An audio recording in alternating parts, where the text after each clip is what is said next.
jam 3 sore, seperti minggu-minggu sebelumnya kita mau sharing-sharing, kita mau ngikutin seminar tentang produk, seminar kesehatan.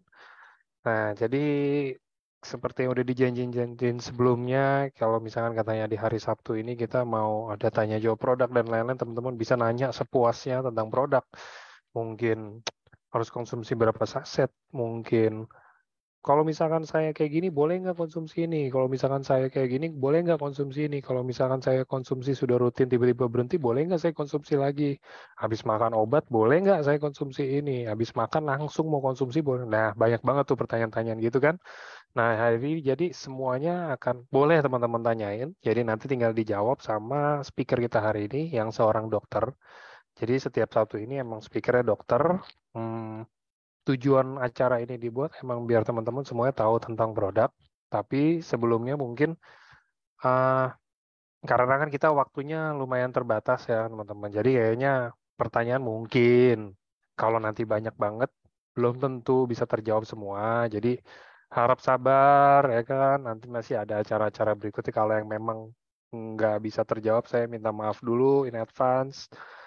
Jadi jangan bilang, oh pertanyaan saya nggak pernah dijawabin atau apa. Ya mungkin uh, saya prioritasin yang lain dulu. Biasanya saya prioritasin itu pertanyaan yang sesuai dengan temanya dulu atau yang mungkin kira-kira uh, banyak ditanyakan memang dan teman-teman harus tahu gitu kan. Tapi bukan yang pertanyaan yang nggak penting, nggak juga. Cuma mungkin kelewat aja, maafin saya gitu ya. Oke, langsung aja seperti biasanya teman-teman kita perkenalan dulu. Speaker kita hari ini seorang dokter pastinya dari Pekanbaru, yang aslinya katanya bukan orang Pekanbaru, dari Jawa. Nah, jadi kemarin ini hari Rabu ada acara LOP, itu kebetulan beliau juga muncul sedikit, ya kan, teaser aja, karena kebetulan yang jadi speaker LOP hari Rabu kemarin itu istri tercinta.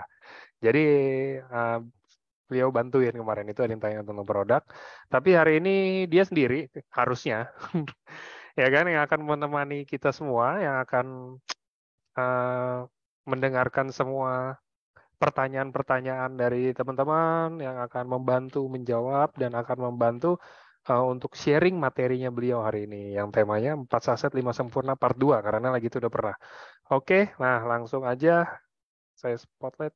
Nah, ini dia sudah hadir di layar teman-teman semuanya, sudah hadir Dokter Islami. Selamat sore, Dokter. Selamat sore, Mas Angga. Makasih suara saya terdengar jelas, Mas Angga. Jelas sekali, Dok. Aman.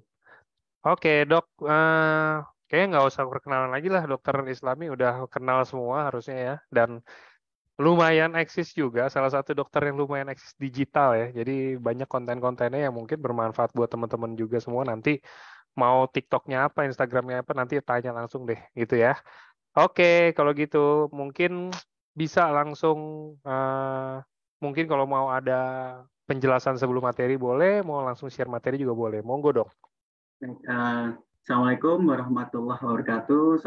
Selamat sore, salam sejahtera buat kita semua. Terima kasih Mas Angga yang sudah mengundang saya untuk sharing bersama kawan-kawan. Kita upgrade ilmu sama-sama yang kemungkinan mungkin ada beberapa informasi yang bisa saya terima dari kawan-kawan dan juga sebaliknya mungkin juga ada beberapa informasi yang memang bisa membantu kawan-kawan dalam intinya berbuat baik ya, membantu kesembuhan orang-orang yang ada di sekitar kita melalui suatu produk dengan konsep menyeluruh ya, nanti akan saya terangkan. Dan konsep menyeluruhnya salah satu aspeknya yaitu 4 saset 5 sempurna, dan sebelumnya sudah dibahas. Yang part kedua ini konsepnya langsung kita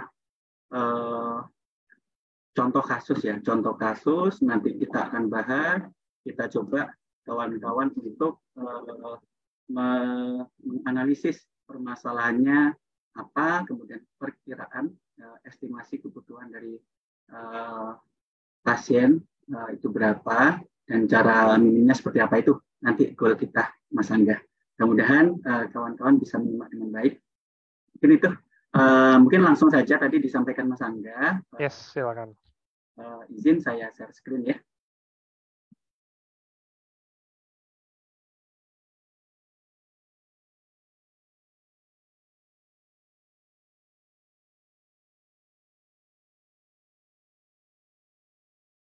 Oke, selamat sore kembali kawan-kawan semua.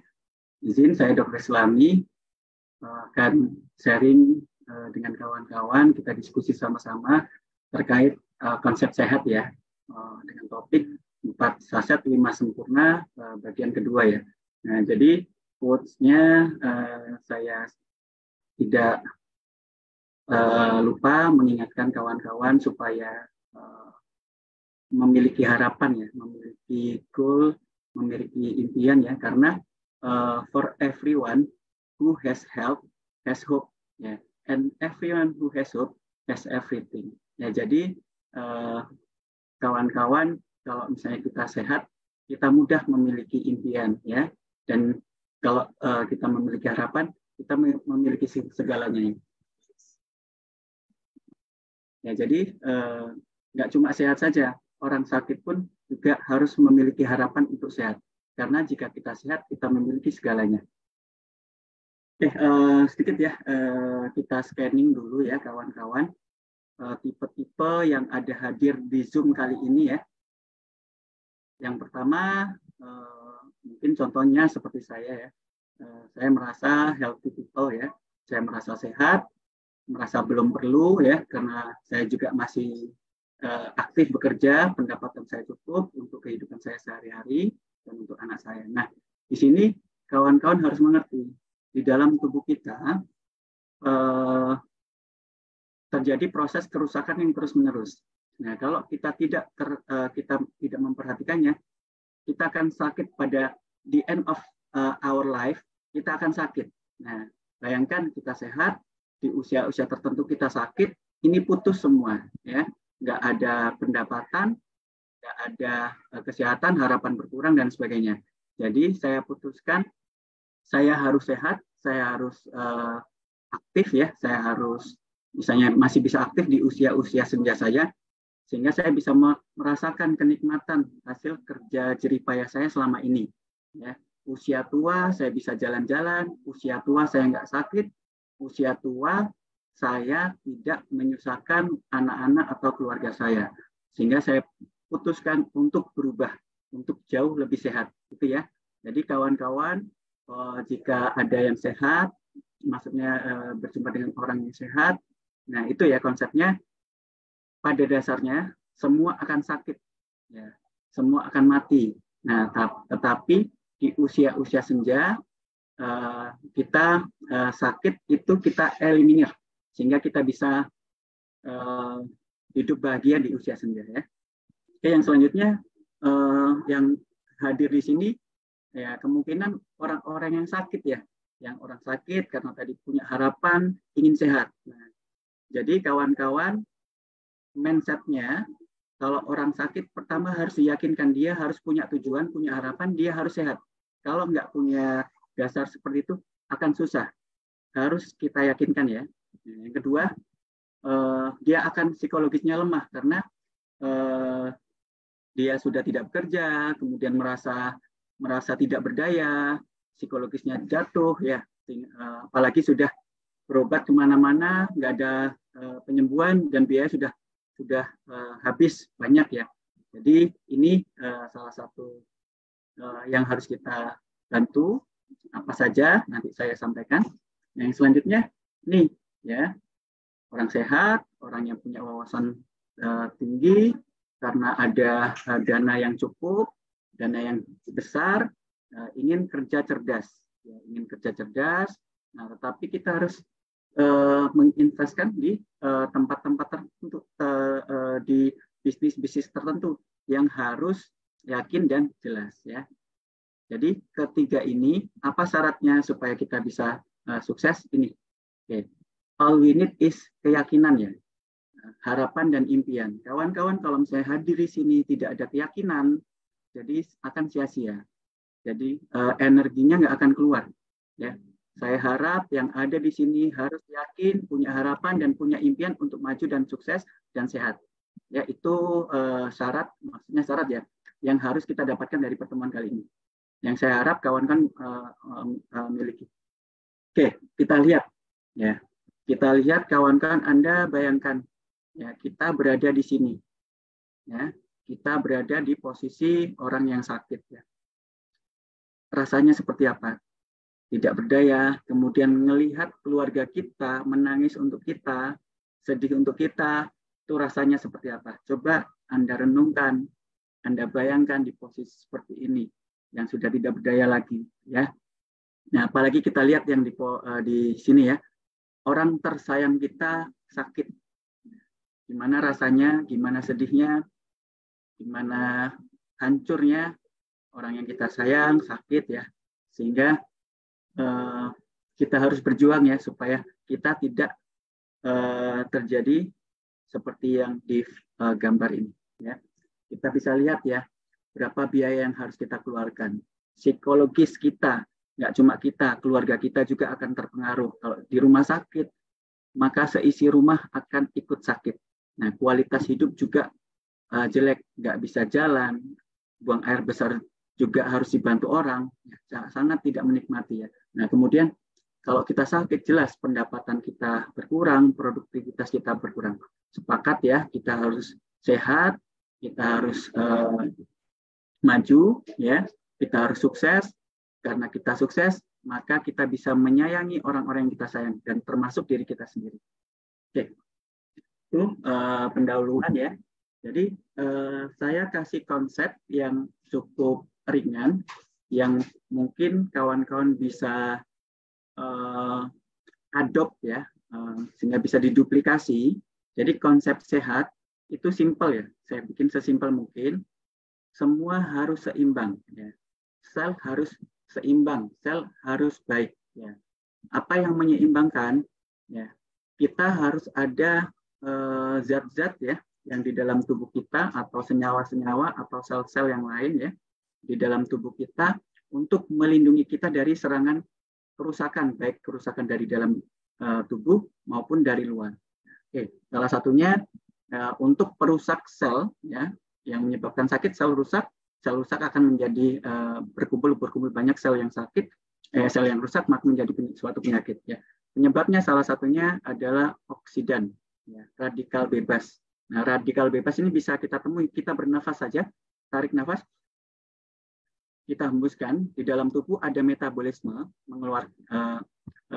merubah oksigen ya menjadi karbon dioksida. Di situ salah satunya ada metabolisme yang menghasilkan radikal bebas, dan itu yang harus kita atasi terus-menerus setiap saat.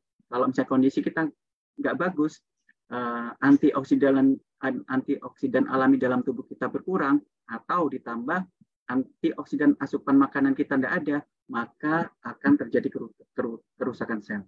Nah, selanjutnya agen infeksi, bisa virus, bisa bakteri, bisa polusi, ya, bisa kotoran dan sebagainya. Kalau misalnya masuk ke dalam tubuh kita, akan berefek ke dalam sel yang akan merusak. Nah, jadi gimana caranya biar sel kita nggak rusak? Harus kita bikin antinya. Oksidan, antioksidan.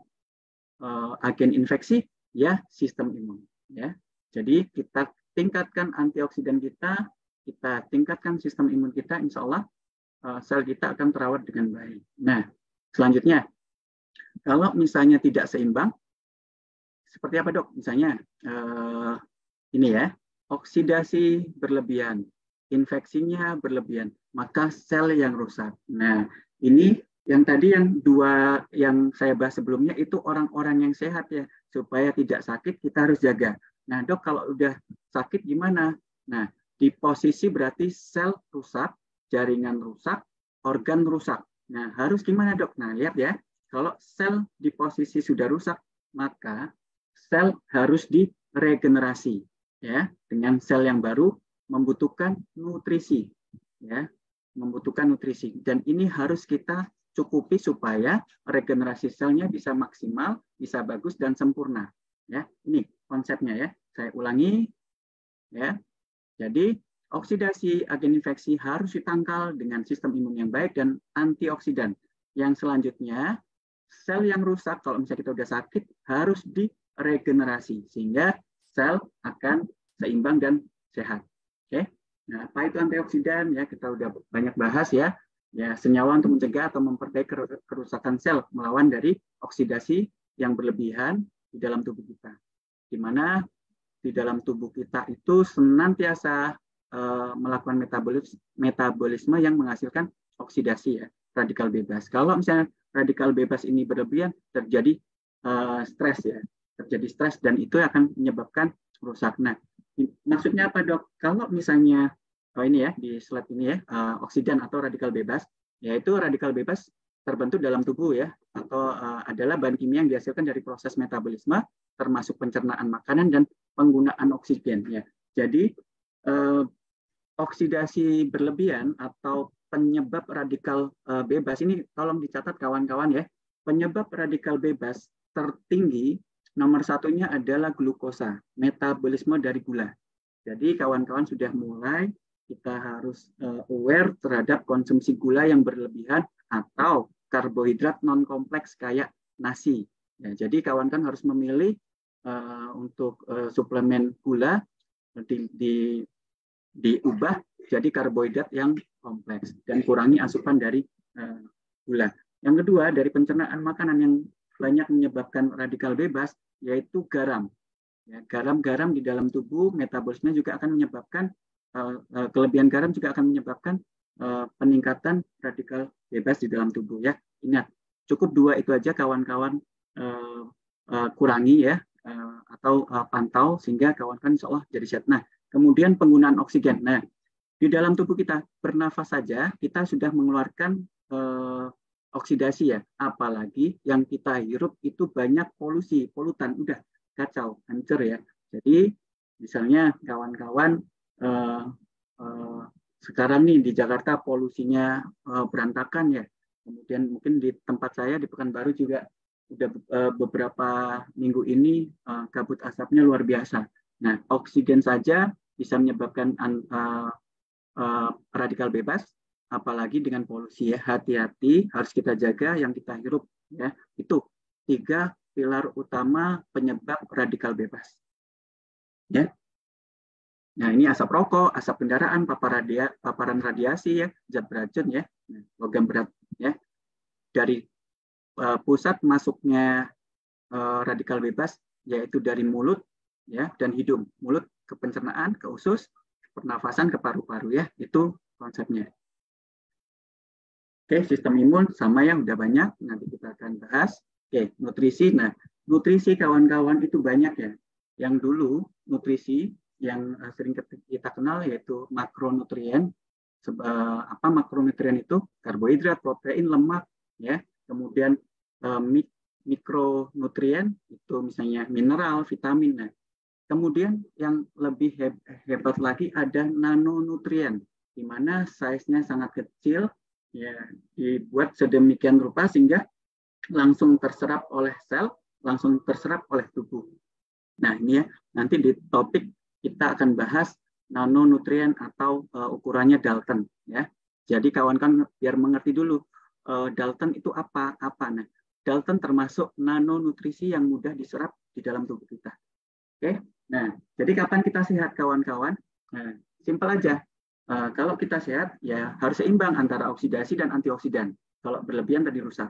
Nah, kemudian sistem imun yang efektif. Nah, sistem imun nanti juga banyak dipengaruhi oleh entry level tertentu ya, misalnya salah satunya di pencernaan. Nanti akan kita bahas. Jadi sistem imun harus baik. Ya. Kemudian yang terakhir adalah regenerasi sel yang sempurna karena pada hakikatnya sel itu punya umur dan harus dihancurkan, diganti yang baru. Apalagi kalau rusak, apalagi kalau sakit harus diganti ya. Kalau nggak diganti, kerusakan yang berlanjut. Karena sel yang hancur, dia akan mengeluarkan radikal bebas juga yang akan merusak sel-sel sebelahnya. Jadi kalau sel rusak nggak segera diganti, akan merusak, akan merambat. Kayak kawan-kawan buah apel ya, apel busuk ditaruh di tempat apel yang lain, maka yang busuk akan menyebar sama. Karena dia akan mengeluarkan zat-zat tertentu, zat pembusuk ya, sehingga akan merusakin sel-sel yang selanjutnya. Ya, ingat kalau sakit harus segera diobati sehingga tidak parah, yang rusak tidak menyebar. Ya, itu konsep yang selanjutnya kawan-kawan.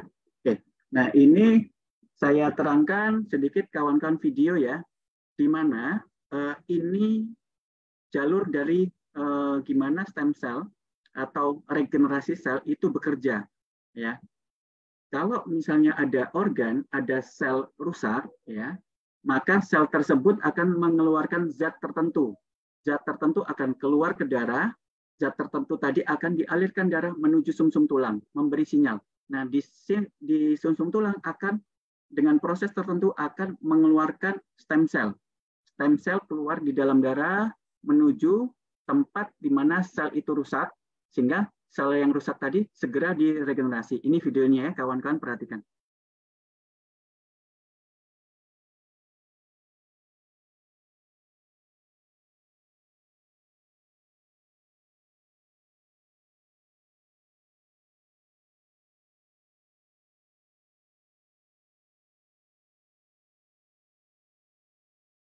Nah, jadi kalau misalnya makanya kalau misalnya ada sel yang rusak, kita bisa detek di dalam sel darah, di dalam darah ya, Mas, di dalam darah. Misalnya contoh ada gagal ginjal, terjadi peningkatan ureum kreatinin. Nah, itu dia. Kerusakan sel ginjal bisa menyebabkan peningkatan ureum kreatinin yang akan masuk ke dalam darah. Nah, mungkin ureum kreatinin ini bisa menstimulasi sumsum tulang untuk regenerasi. Nah, itu salah satu contoh ya untuk kawan-kawan mudah mengerti ya. Kita lanjutkan.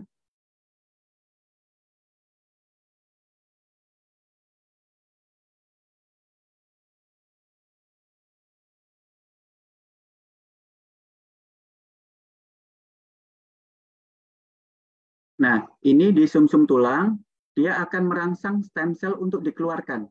Nah, stem cell yang ada di sumsum tulang ya akan diminta keluar ya oleh rangsangan dari zat-zat rusak yang dikeluarkan oleh sel yang rusak.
Seperti itu ya kawan-kawan ya cara kerjanya ya. Jadi dan itu butuh waktu dan proses regenerasi itu butuh waktu, apalagi stem selnya kita kekurangan, banyak yang rusak di dalam tubuh kita sehingga stem cell tidak bisa mengejar memperbaiki atau meregenerasi sel-sel yang rusak di dalam tubuh kita. Apalagi dengan bertambahnya usia, maka stem cell akan berkurang.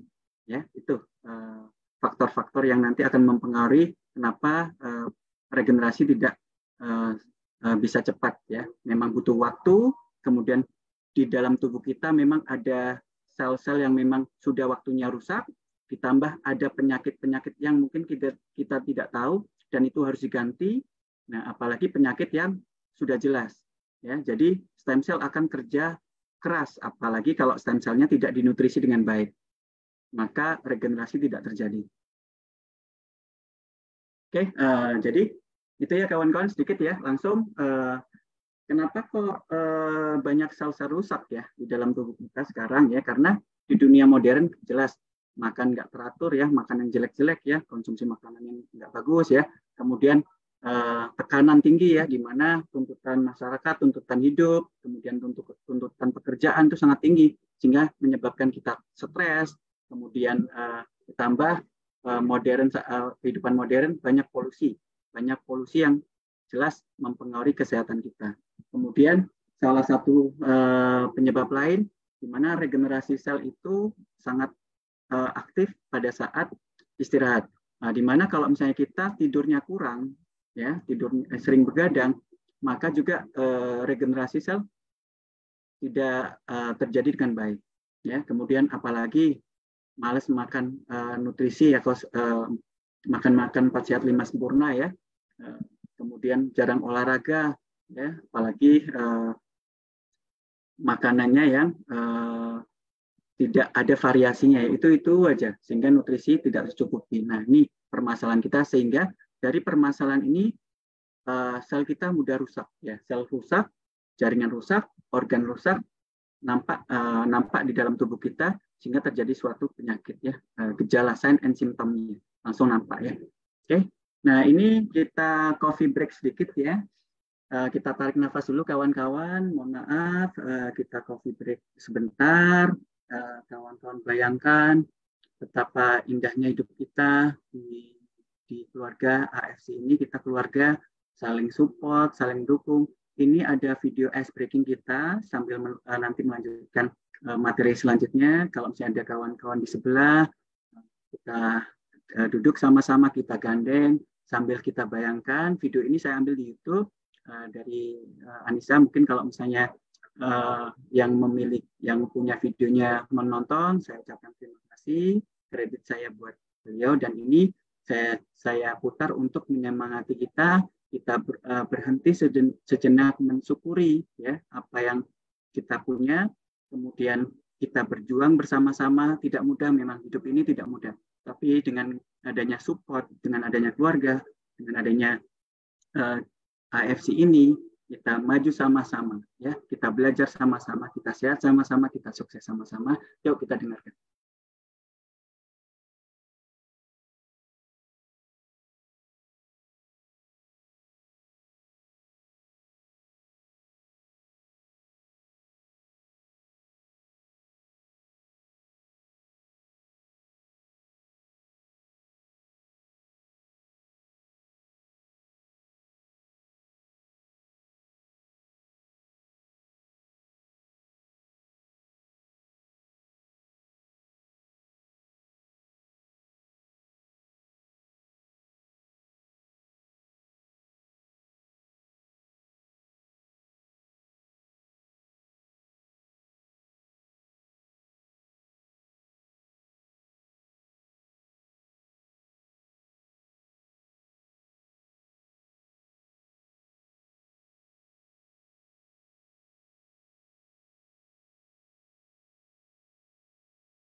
Oh, nggak ada suara ya kawan-kawan ya?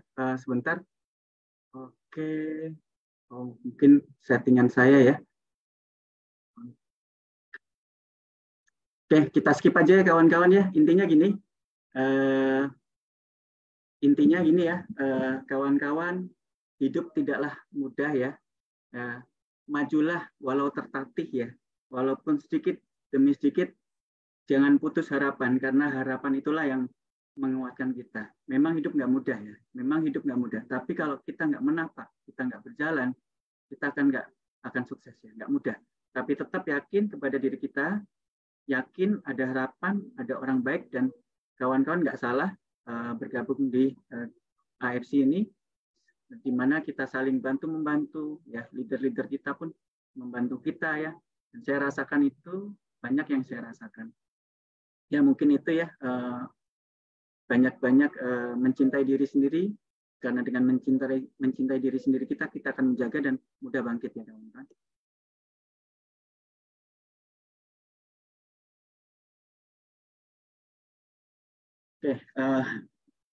Oke, Ya, itu ya kawan-kawan. Maaf, next mungkin saya update, saya cek ulang videonya nggak masuk suaranya, maaf. Ya, lanjut kita ke materi saja.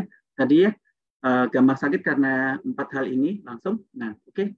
Kita masuk ke materi 4 saset 5 sempurna. Saya kawan-kawan perhatikan dengan seksama karena langsung ke studi kasus ya. Kita lihat ya.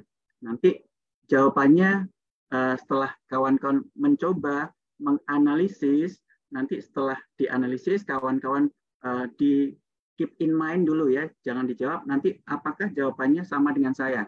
Nah, di situ ya kita belajar sama-sama. Nah, ini lihat kemungkinan ya, mungkin penyebabnya adalah aliran darah yang nggak bagus ya. Aliran darah yang nggak bagus salah satunya kencing manis ya.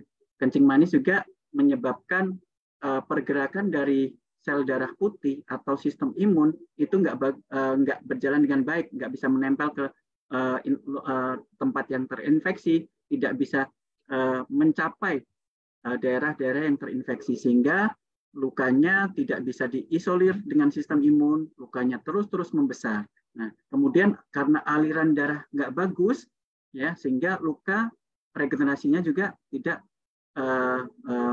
berjalan dengan baik ya. Ini ya, oke, lihat di sini berarti ada permasalahan di darah ya, aliran darah nggak bagus.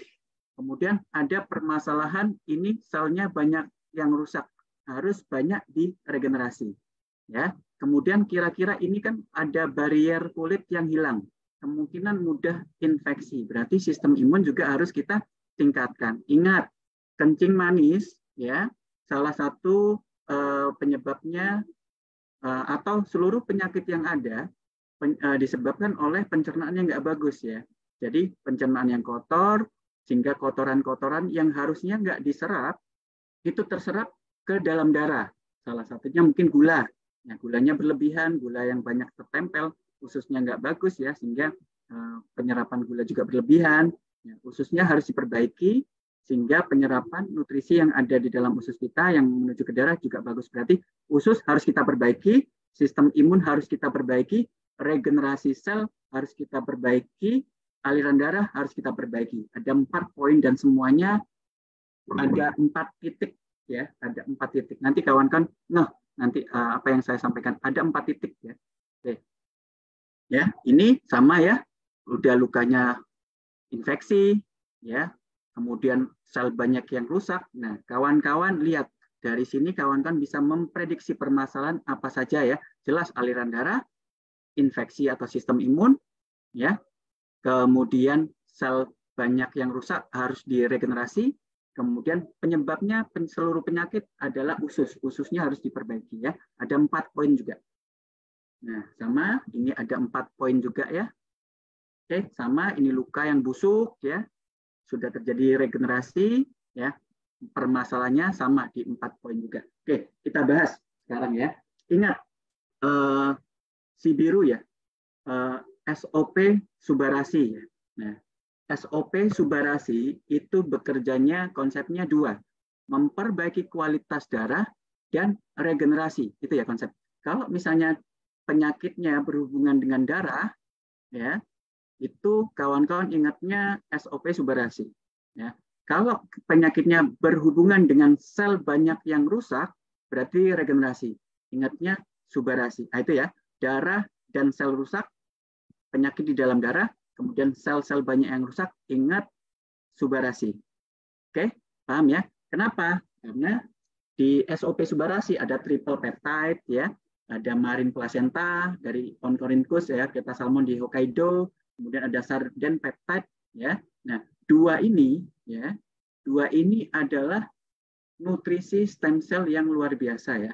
Ingat, telur jadi ikan ya, dari satu sel telur itu bisa berubah jadi ikan ya, bisa membuat mata, membuat sirip, membuat otot dari badannya ya, dari satu sel. Nah, ingat ya, sehingga di dalam tubuh kita juga kalau misalnya di nutrisi stem cell-nya yang kerusak, sel-sel yang rusak akan bisa diganti dengan baik ya. Nah, oke ya, itu regenerasi. Nah, kita lihat lagi fluid flow.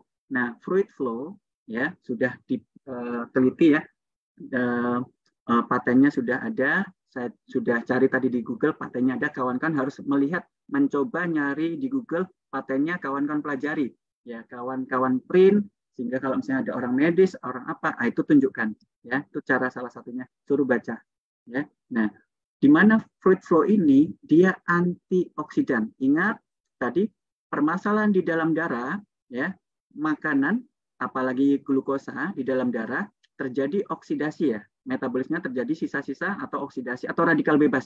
Nah, penangkalnya adalah antioksidan.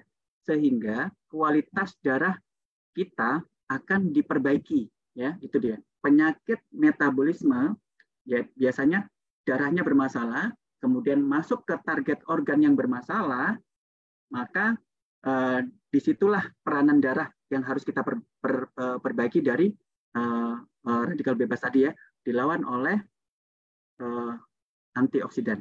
Ya, itu konsepnya ya kawan-kawan ya. Regenerasi darah diperbaiki dengan antioksidan. Ya. Kenapa kok oksidasi ini berbahaya, Dok? Nah, jadi gini, oksidasi atau radikal bebas ini ibaratnya mobil itu kan harusnya rodanya ada 4. Ya. Nah, maka dia karena proses tertentu dia mengangkut zat-zat tertentu di metabolisme, ada bannya diambil. Nah, diambil karena butuh bannya, ada yang diambil. Nah, yang mobil yang satu ini tinggal 3 rodanya. Nah, dia tetap jalan di pembuluh darah. Nah, pas pada saat jalan, seluruh yang dilewatinya akan ditabrak. Nah, jadi sel-sel akan rusak. Nah, itu dia radikal bebas. Dia merusak semua. Ya, contoh misalnya, Dok, oksidator terkuat tadi gula ya. Nah, Dok, kalau misalnya ada makan berlemak, Dok, ada diet keto, Dok, lemak-lemak, kok nggak apa-apa, Dok, padahal kan kolesterol. Nah, ini ya masalahnya. Ya. Kalau misalnya nasi terlalu banyak, oksidasinya tinggi, radikal bebasnya banyak, nah masuk lemak. Lemak yang baik kalau teroksidasi jadi jahat. Ya. Jadi saya sudah menerapkan makanan sehat. Di pagi hari saya sarapannya tanpa nasi, saya protein. Ya. Atau kalau kawan-kawan makan kira-kira lemaknya banyak, hati-hati sama manis. Nasinya jangan banyak. Kenapa? Lemak yang baik tadi bisa jadi jahat. Apalagi lemaknya memang dari awal sudah jahat. Nah, itu ya kawan-kawan ya.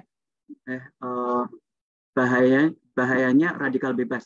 Seluruh sel yang dialiri darah akan rusak kalau misalnya radikal bebasnya terlalu tinggi. Oke, nah tadi saya terangkan nanonutrisi, dilihat ya di sini ada yang luar biasanya, ada size-nya 600 Dalton ya, kecil sekali. Nah, kemudian ada 7 aktif ingredient lainnya, saya terangkan.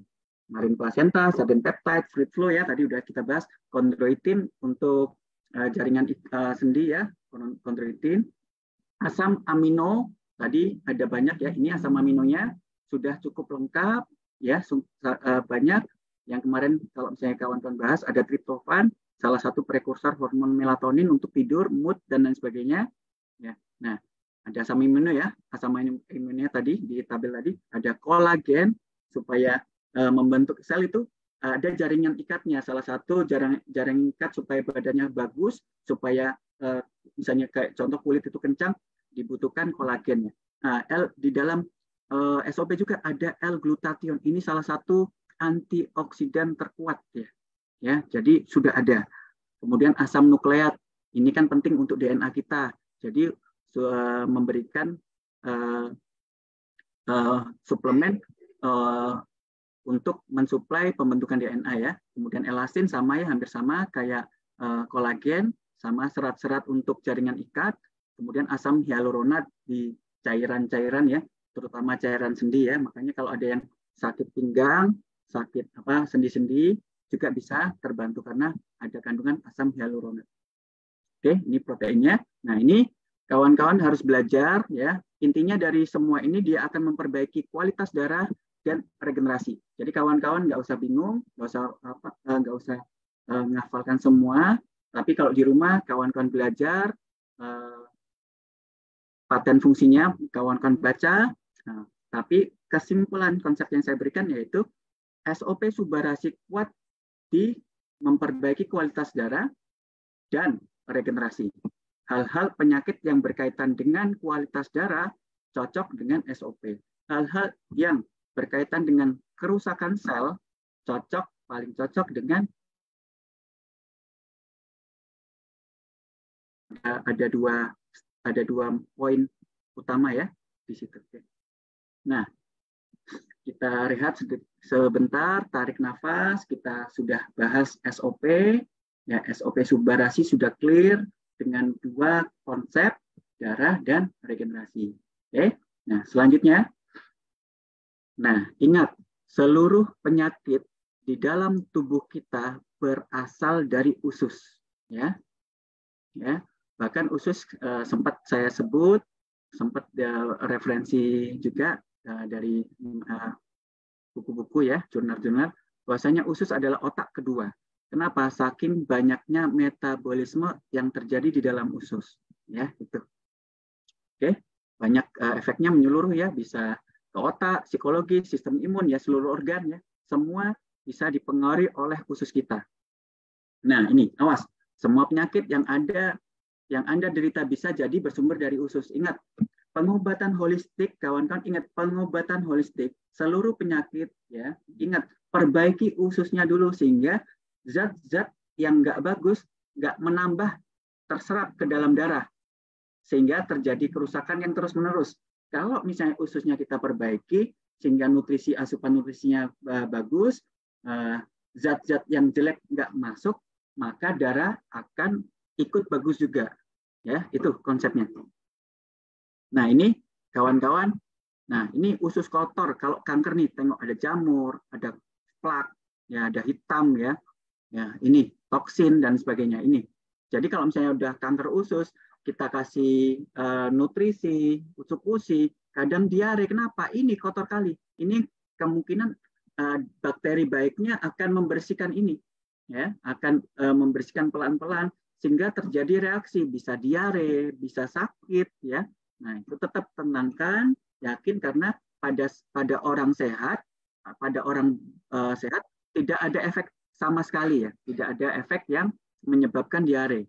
Tapi kalau dia diare berarti sebenarnya ada masalah dalam ususnya. Oke, paham ya? Oke, lanjut. Nah, ini sedikit aja. Nah,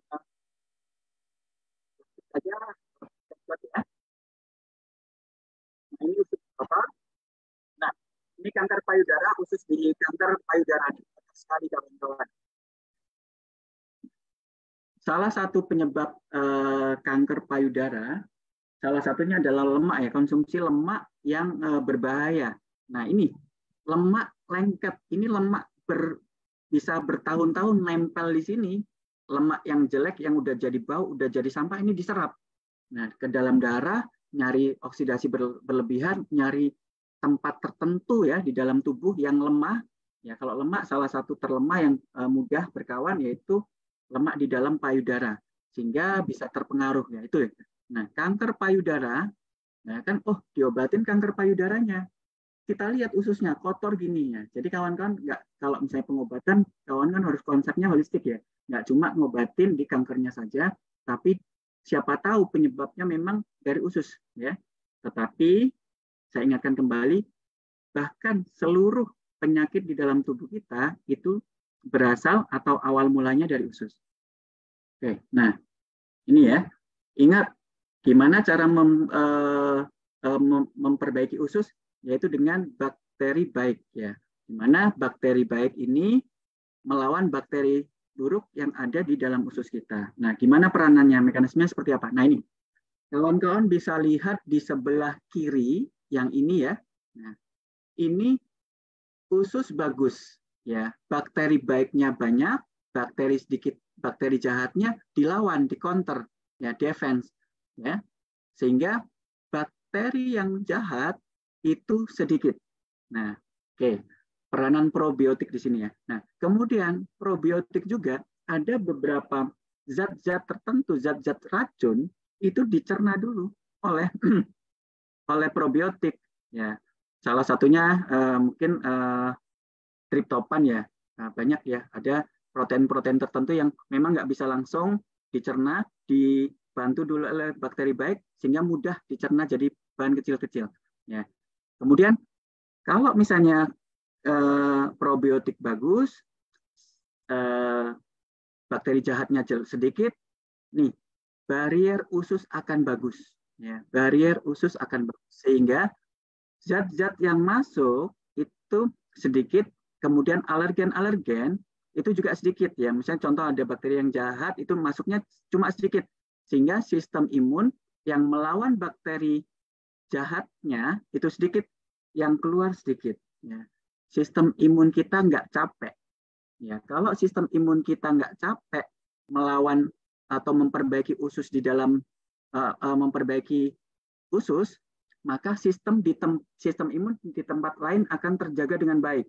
Contoh, sudah di ususnya mengeluarkan 1.000 prajurit, ya 1.000 prajurit. Karena ini sedikit, 1.000 prajurit dikeluarkan. Totalnya kita ada 10.000. Nah, 9.000 lagi bisa dia beredar ke seluruh tubuh untuk menangkal, mungkin di pernafasan, mungkin di kulit. Nah, itu dia sistem imun sehingga terjaga dengan baik kalau kita menjaga usus. Ya, nggak gampang sakit, nggak gampang alergi, nggak gampang autoimun. Oke, kita lihat sebelahnya. Bakteri jahatnya banyak, probiotik nggak ada, ususnya meradang, terjadi leaky gut ya, terjadi celah ya, sehingga bakteri banyak yang masuk. Lihat di sini, sistem imun dihabisi, maju semua, capek dia, sehingga pertahanan di tempat lain hilang, mudah autoimun, mudah kanker, mudah sakit yang lain, hanya karena kita nggak jaga usus. Nah ini ya, kawan-kawan, mohon diperhatikan. Oke, nanti kita akan bahas kalau misalnya ada pertanyaan ya. Oke. Nah, jadi the road to health is paved with good intestine ya. Jadi kesehatan bisa kita dapat kalau kita jaga usus kita dengan baik ya. Nah, oke, kita maaf ya ini saya belum sempat tutup matanya. Izin kalau misalnya ada orang yang bersangkutan, saya mohon maaf ya. Saya jadikan contoh. Nah, di sini ingat, di sini ada case ya. Case ada benjolan. Ya, bisa tumor, bisa kanker ya. Ingat benjolan sistem imun ya. Sistem imun, kemudian sistem imun salah satunya natural killer cell. Nah, oke. Kemudian kira-kira sel yang rusak banyak enggak? Ini bagus ya. Sel-sel yang rusak kira-kira enggak terlalu banyak nih. Kulitnya bagus, itunya bagus ya, kecuali ada busuk dan sebagainya. Ini regenerasinya sepertinya enggak terlalu banyak ya. Lebih banyak di sistem imun, natural killer cell-nya. Nah, kemudian penyebab dari tumor, kanker, atau tadi kan kemungkinan bisa jadi dari ususnya. Berarti ususnya harus kita perbaiki ya. Jadi dominan di sistem imun dan usus. Untuk regenerasi tidak dominan. Nah ini ya, kawan-kawan bisa mengerti apa yang saya sampaikan. Nanti konsepnya 4 saset 5 sempurna di sini. Nah, oke, lanjut. Nah ini ya terjadi tumor atau cancer, ya, benjolan, sistem imunnya nggak bagus, natural killer cell-nya nggak bekerja dengan baik sehingga terjadi seperti ini ya. Oke, konsepnya sama kayak tadi, sama ya, sama kayak tadi ada luka. Oh kalau misalnya udah ada luka gimana dok? Nah berarti harus diregenerasi. Nah ini kemungkinan bisa seimbang antara kebutuhan ucukusi sama subarasi bisa seimbang karena sudah ada luka menganga, ya harus diregenerasi. Ya, oke.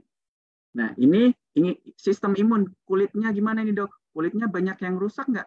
Banyak kan, harus diganti. Sel kulit ini harus remaja lagi. Kalau nggak remaja, nah berarti regenerasi perlu. Autoimun kan ini salah satunya ya. Berarti sistem imunnya juga bermasalah. Nah, usus juga bermasalah tadi ya. Berarti usus, regenerasi, autoimun, ya diperbaiki, darah juga diperbaiki. Berarti ini imbang antara suba dan utsu seimbang. Boleh juga lebih tinggi karena ini kasusnya lebih banyak sistem autoimunnya, kita boost 5 sempurnanya, 3 utsukusi, 2 subah. Ya itu konsepnya seperti ini ya, kita bahas. Sama ya, ada luka berarti regenerasi, tumor berarti sistem imun harus kita perkuat. Ya, itu konsepnya. Ini sama ya, oke. Nah ini sama, ada kerusakan, oke. Nah jadi dok gimana kok bisa terjadinya kanker? Saya bahas sedikit ya. Kanker ini ada perubahan di kromosom, di DNA, di inti sel. Nah, penyebab kerusakan inti sel ini sama lagi tadi adalah oksidasi. Ya, radikal bebas yang masuk ke dalam mitokondria, mitokondrianya rusak, kemudian masuk juga ke inti sel. Nah, inti sel juga nanti dirusak, DNA-nya rusak. Kalau DNA-nya nggak diperbaiki, rusak terus, lama kelamaan bisa terjadinya perubahan, terjadinya mutasi genetik, ya, sehingga terjadi kanker. Ya, hati-hati. Oksidasi juga penyebab kita terjadi kanker, ya. Jadi antioksidan itu sangat penting untuk mencegah kita tidak terjadi kanker. Oke, ini teorinya. Jadi ada mutasi, ya, tadi sudah saya terangkan, terjadi kerusakan oleh karena oksidasi, nggak diperbaiki, sehingga genetiknya berubah, kemudian jadi cancer, ya, mutasi. Kemudian terjadi ada gangguan di mana di dalam siklus sel, ya, ada berkembang biak, ada berganti. Nah, siklusnya, kalau misalnya dia tidak berkembang biak, selnya tidak membelah, itu dia di stop. Nah, di stop, tidak berkembang biak kalau dia nggak dibutuhkan. Nah, di sini terjadi rusak, ada kromosom yang merusak sehingga dia nggak bisa berhenti ngerem, dia produksi terus, sehingga kanker itu bisa cepat membesar. Ya, tumor juga harusnya selnya jadi 1, dia jadi 10. Ya, itu ya. Ini salah satu teorinya. Nah, teori yang selanjutnya, sel itu punya nyawa, punya usia. Nah, usianya contoh 100 hari. Di mana kalau lebih dari 100 hari, dia itu harus diganti sel yang baru. Nah, di tumor atau kanker terjadi kerusakan terkait itu tadi apoptosis namanya. Sel yang harusnya rusak itu diganti melalui proses apoptosis, ya. Proses apoptosisnya ini terganggu. Jadi sel yang rusak itu nggak diganti terus-terusan. Ya, contoh analoginya kalau misalnya kita menyetir udah satu harian, udah ngantuk, harusnya diganti dengan supir yang baru. Dia enggak, karena dihalangi, yang ganti dihalangi, ya. Dia tetap nyetir terus nabrak. Nah, di situ akhirnya terjadi cancer, ya, di mana sel yang harusnya mati, metabolisme di dalam selnya itu berantakan, kacau. Ada yang salah sehingga terjadi mutasi nanti. Nah, itu, ya. Salah satunya penyakit kronis, ya. Hati-hati kalau misalnya kawan-kawan punya sakitnya menahun, apalagi ada lukanya mohon maaf diobati dengan tidak baik. Contoh paling banyak patah tulang terbuka, kemudian berobat terinfeksi, nggak diituin dengan baik, nggak terobati dengan baik, infeksi kronis sehingga terjadi cancer, ya, hati-hati. Kanker tulang banyak dari situ. Oke, ini, ya, selnya, ya, kalau sel akan menekan, akan menginfiltrasi, ya, kalau kanker bisa menginfiltrasi ke seluruhnya. Oke. Nah, ini video lagi kawan-kawan, gimana peranan natural killer cell, ya. Natural killer cell itu salah satu sel darah putih yang ukurannya besar, dia jumlahnya nggak terlalu banyak, ya. Dia beredar ke seluruh tubuh, ya. Kalau misalnya karena bentuknya besar, dia slow. Ibaratnya kalau kita perang itu dia tanknya itu harus jalannya bagus supaya tanknya itu sampai ke tujuan. Ya, kalau nggak digerakkan tanknya, ya nggak gerak dia. Nah, jadi kalau kita aliran darah nggak bagus, salah satunya kurang olahraga, tanknya itu di garasi. Ya, natural killer cell itu menempel banyak menempel di dinding pembuluh darah, nggak beredar. Nah, kalau nggak beredar, kalau misalnya ada sel yang harusnya mati atau tumor atau kanker, dia nggak kedetek, sehingga terjadilah kanker, ya. Ini kawan-kawan bisa dilihat.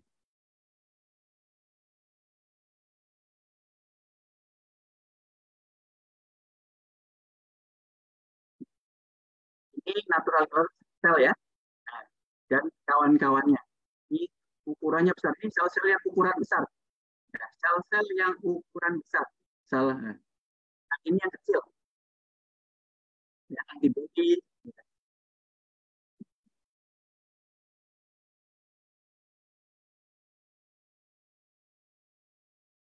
Ya. Nah, ini, ya, beredar ke seluruh tubuh. Kalau kita jarang olahraga, dia akan nempel aja di minimum darah. Pada saat dia beredar ke seluruh tubuh, ada tumor. Nah, ada tumor, nah dia akan, nah ini kawan-kawan. Nah, kalau aliran darah nggak bagus, NK sel nggak akan sampai ke sini.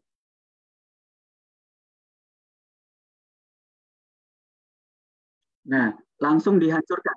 Nah, inilah memang fungsi dari natural killer cell adalah menghancurkan sel tumor dan sel-sel yang harusnya sudah mati. Oke ya, di situ ya kawan-kawan sudah bisa melihat di mana NK sel bekerja. Oke, terus apa produknya salah satu? Kita bahas di Utsukushi ya. Oke, nah Utsukushi paham ya kawan-kawan?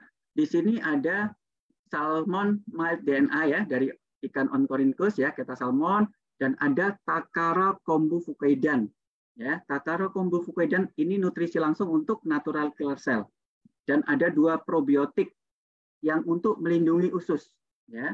Tadi ya, ada nutrisi untuk natural killer cell, ada 2 probiotik terkuat untuk membersihkan dari usus ya, dan 8 zat aktif lain ya. Nah, oke ya. Itu kuncinya. Kuncinya itu di samping memang ada beberapa fungsi lain ya, tapi konsepnya usus, sistem imun, tumor, cancer gitu ya. Usus, sistem imun, tumor, cancer itu Utsukushi. Yang berkaitan dengan benjolan, berkaitan dengan usus itu Utsukushi. Ya, ini ada tambahan baru ya, black garlic, antioksidannya tinggi juga, sama untuk memperbaiki sel darah kualitas darah juga ya, ada L-glutaton juga, ada vitamin D, viskolagen ya, dan ada bakteri tadi ya, ada bakteri yang sebelumnya 2 jadi 3 ya di Utsukushi 2.0 ya, dan ini antioksidan juga ya, pineapple, resveratrol ya, ini ada antioksidan Takara kombu fukoidan untuk natural killer cell. Nah, hampir sempurna ya. Nah, ini patennya kawan-kawan bisa baca ya. Jadi saya kasih konsep, ini baca sendiri kawan-kawan. Kalau misalnya ada medis, suruh serahkan. Kalau bisa di print, tapi konsepnya kawan-kawan untuk estimasi berapa kebutuhan.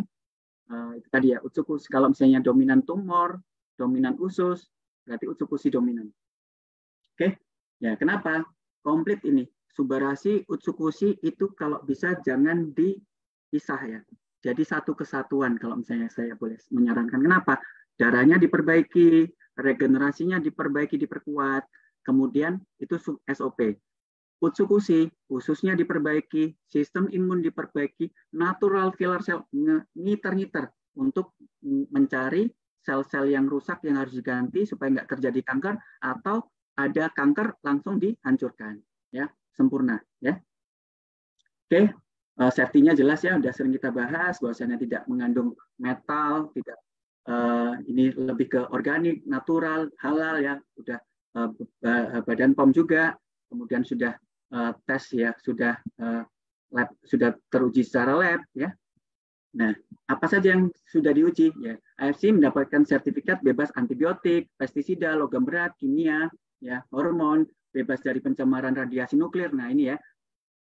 Ingat ya, kawan-kawan yang dikhawatirkan, oh di Jepang sekarang gini-gini. Nah, dipastikan bebas dari radiasi nuklir karena memang sebelum dipasarkan, diedarkan ke kita harus diuji terkait radiasi nuklir ya. Oke.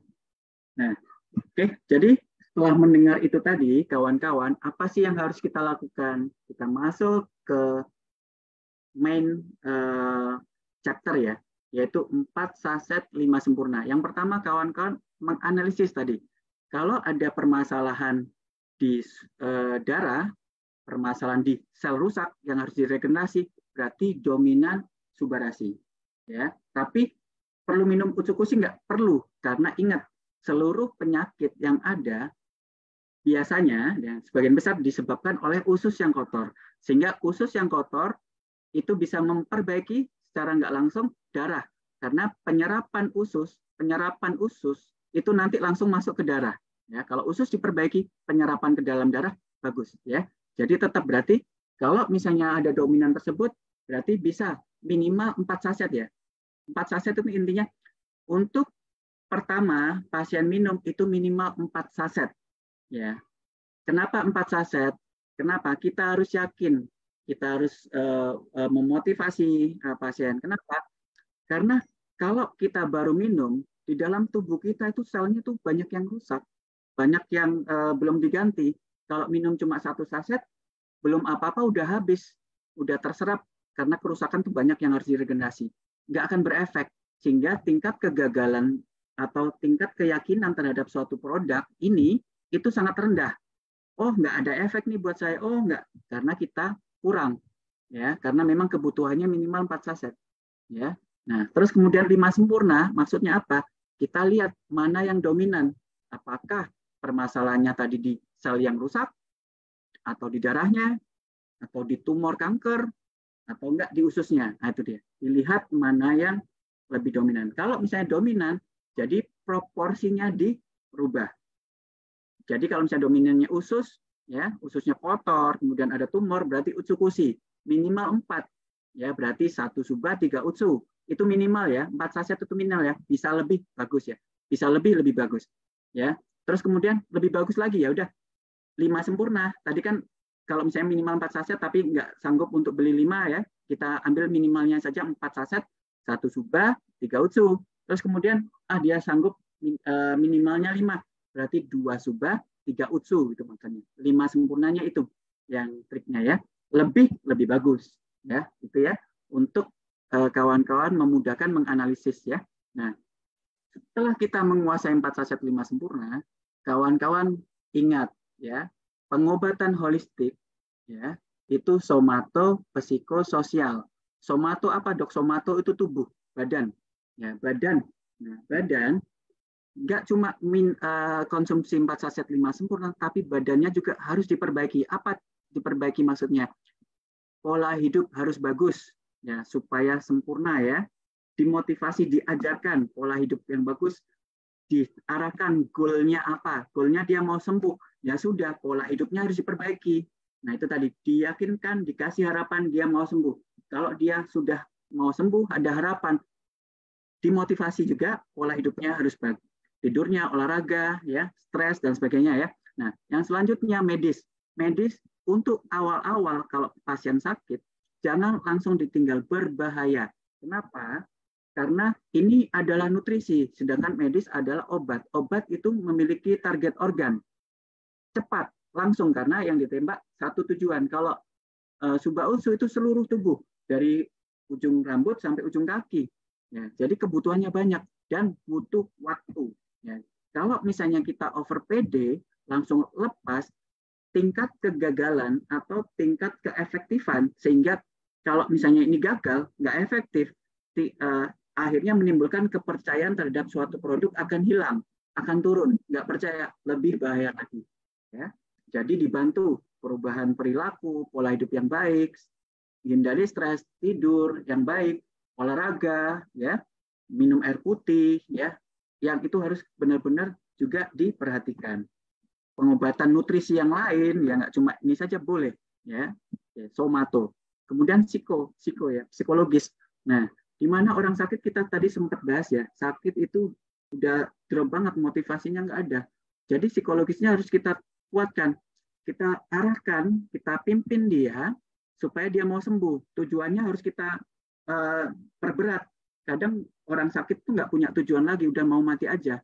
Ya, jadi harus dirubah mindsetnya, harus kita arahkan supaya dia mau sembuh. Sehingga ada aura, ada energi positif, ada kekuatan, semangat dia mau sembuh. Ya, psikologisnya harus kawan-kawan juga pegang. Nah, kemudian sosial itu support level ya, di mana keberhasilan suatu pengobatan itu juga dipengaruhi oleh support ya, keluarga terdekat, kawan ya. Kalau misalnya kita nerangkan, memotivasi pasien, kalau bisa ada keluarganya, jangan pasiennya saja kita ngomong. Kalau bisa keluarganya yang ada hadir di situ, kita motivasi. Kita bentuk tujuannya sama-sama, kita support orang yang sakit, yang orang-orang sekitar, sehingga semangat, sehingga ada energi. Kalau misalnya lagi ngedrop ya, psikologis dari pasien, disemangati oleh keluarga. Nah, di sini juga sama ya, di ayat sini juga sama. Kita sosial ya, family, dan saling support. Disitulah makanya kita akan kuat, karena kita menerapkan ini ya, supporting level yang bagus ya, dari pimpinan sampai ke bawah. Ya, itu ya, penting juga. Jadi 4 saset 5 sempurna, somato, psikososial, itu harus dikerjakan. Oke, sehingga apa yang harus kawan-kawan lakukan? Maju dan cintai dirimu, ya. Buang ego, belajarlah dari pengalaman orang, ambil keputusan yang tepat, jadilah leader. Ya, kalau kawan-kawan nggak menjadi leader untuk diri sendiri, kawan-kawan nggak bisa memotivasi anggota kawan-kawan di bawah kawan-kawan untuk bisa maju. Ya, kita harus bisa jadi leader. Kita ciptakan leader baru di bawah kita. Nah, sehingga energinya akan lebih baik ya. Sehingga leader ini untukmu dan orang yang kau sayang. Oke, Fabi'ai ala irobikuma tukadziban, maka nikmat Tuhan yang manakah yang kau dustakan. Kalian mampu, kalian sudah dapat ilmunya, tinggal kawan-kawan gerakkan. Sehingga banyak orang yang kawan-kawan bantu, banyak orang-orang yang sehat, banyak orang-orang yang motivasi hidupnya kembali lagi, ya, sehingga di dalam keluarga tercipta kebahagiaan baru, kebahagiaan mulai timbul kembali. Oke, terima kasih. Itu dari saya. Kita lanjutkan di tanya jawab. Mas Angga, silakan.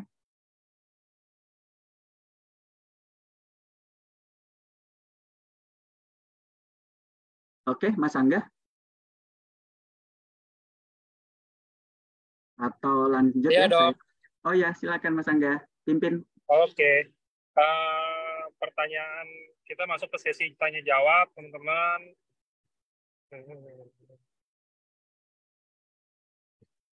Apakah produk ini antara mungkin Utsu atau mungkin Subarasi, ada yang kira-kira memungkinkan untuk orang yang mungkin lagi kena penyakit di kelompok-kelompok umur tertentu, Dok, terus konsumsi malah jadi drop?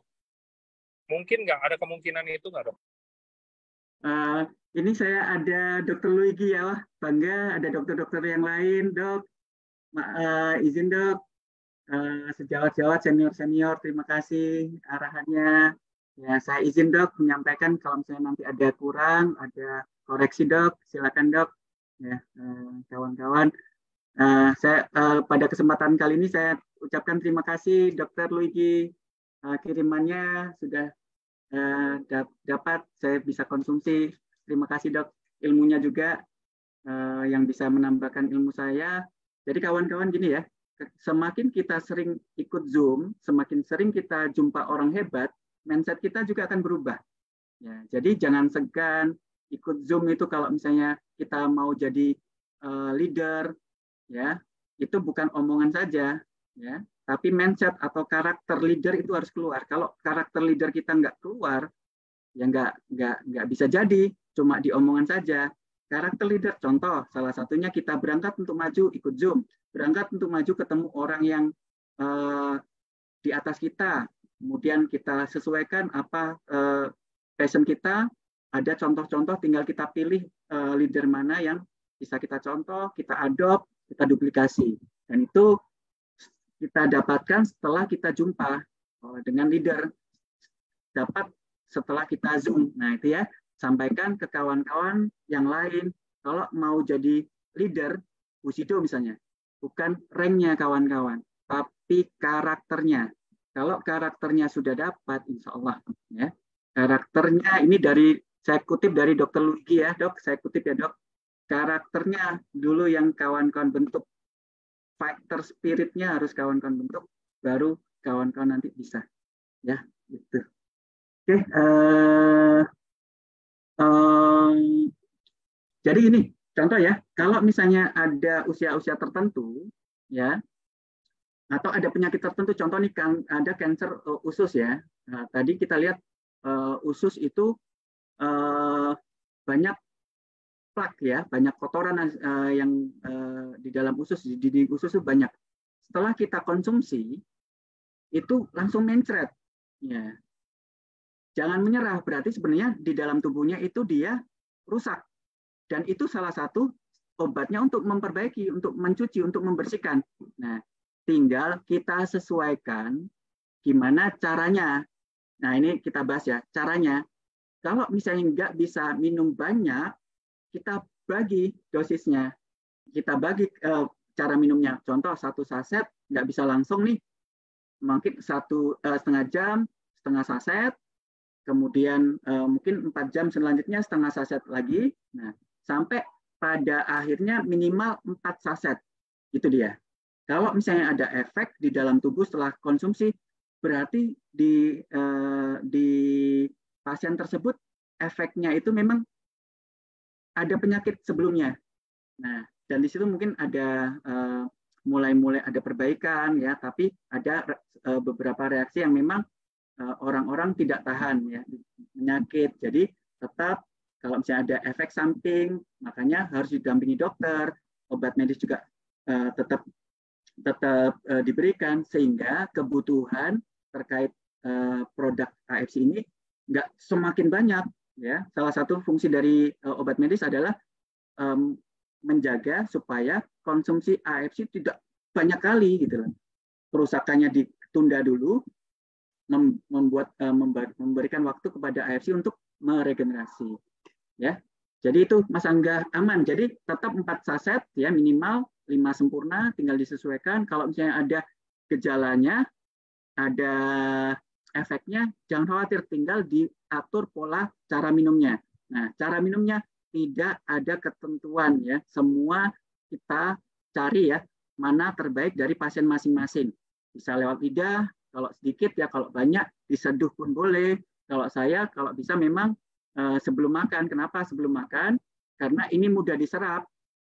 Mungkin 15 menit sudah diserap oleh tubuh. Jadi nggak payah. Kalau setelah makan, kemungkinan kan kalau makanan dia pengosongan lambung itu 2 jam. Ya, 2 jam, kemudian kita minum utsu, kemungkinan ya mohon maaf, penyerapan juga nggak terlalu bagus ya. Tapi tetap bagus juga, tapi saya berpikirnya kita optimalkan. Ya, kita optimalkan. Dan saya minumnya sebelum makan. Dok, kalau sebelum makan mual, ya sudah nggak apa-apa, disesuaikan, dikembalikan ke pasien. Mana yang nyaman? Ya sudah setelah makan. Kalau makan tadi keterangan dokter, habis makan nggak apa-apa, bagus juga. Ini ingat, nano Dalton, langsung bisa diserap. Di bawah lidah, langsung diminum, diseduh, nggak apa-apa. Jangan khawatir, disesuaikan, dikembalikan mana yang ternyaman ya. Nggak ada ini khusus, nggak kayak obat ya. Obat ada ketentuan minumnya. Ini nutrisi ya.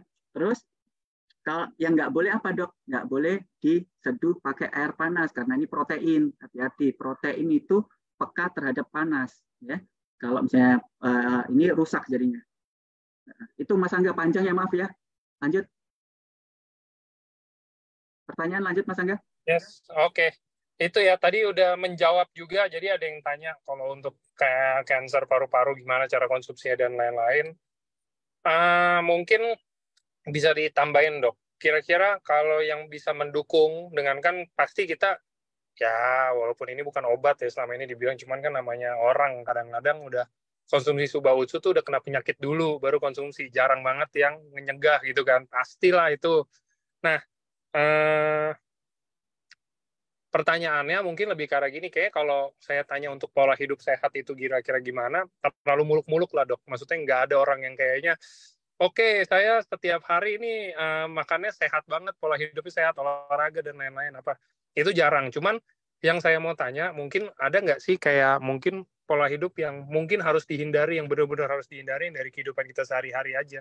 Yang kira-kira umum gitu loh dok. Kayak mungkin minggu lalu tuh saya ada bahas sama dokter Trevino, makan nasi setiap hari aja sebenarnya, nasi putih, itu aja bisa bikin kan serangan jantung, diabetes, dan lain-lain gitu loh. Maksudnya kebiasaan-kebiasaan umum kayak gitu loh dok. Kira-kira ada nggak kalau dari versi dokter Islam ini yang bisa membuat kondisi kita semakin memburuk walaupun kita udah konsumsi produk, atau mungkin kalau kita mau mulai hidup sehat tapi nggak yang maksudnya sehatnya saklek banget gitu loh. Setiap hari saya nggak boleh makan mie instan, nggak boleh makan fast food, nggak boleh makan goreng-gorengan, harus semuanya rebus.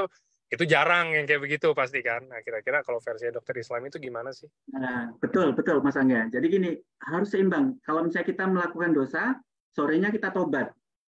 Misalnya contoh nih, hari ini saya begadang, besoknya saya harus tidur cepat. Seperti itu.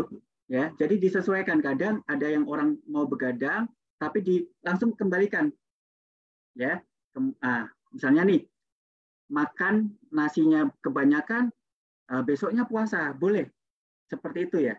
Nah, yang nggak boleh terus-menerus, dihajar terus-menerus, itu dia. Ya, konsep pertama, kalau kita melakukan kesalahan, oke, diperbaiki langsung. Konsep yang pertama, ya, nggak perlu streng banget, nggak perlu. Yang penting melakukan salah langsung diperbaiki. Yang kedua, yang harus kita hindari, yang tadi mungkin kawan-kawan memperhatikan, itu kunci dari oksidasi yang berlebihan di dalam tubuh kita adalah gula, ya, kemudian garam, kemudian polusi ya, karbon yang kita hirup, hati-hati, rokok dan sebagainya itu oksidator polusi udara. Nah, ada 3 itu aja, kawan-kawan hindari karena ini penyebab oksidasi yang berlebihan, radikal bebas di dalam darah, perusak sel nomor 1 di dalam tubuh kita.